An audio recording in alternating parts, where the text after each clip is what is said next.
But I have one vice.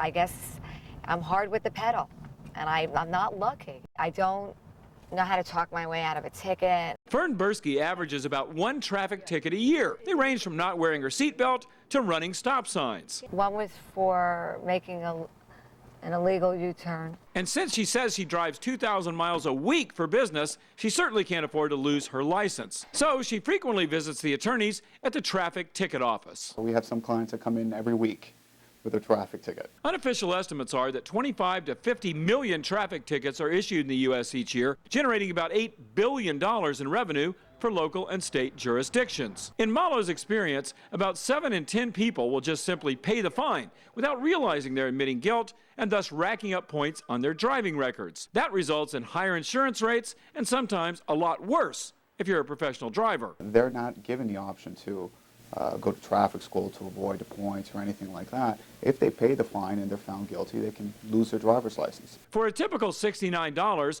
Mallo spends the time in court instead of his clients, and his goal is to either find something wrong with their ticket to get it dismissed outright, which he says happens about 75% of the time, or to negotiate lower fines that can often run into the hundreds. Those cases that are not dismissed, the cases will be resolved without any points to our client's driving record, but they would have to pay a core cost of fine. While it may seem that the cost of defending a ticket is inexpensive relative to the potential consequences, it's good to remember that the outcome of these cases is never certain, and bad driving is never a good idea.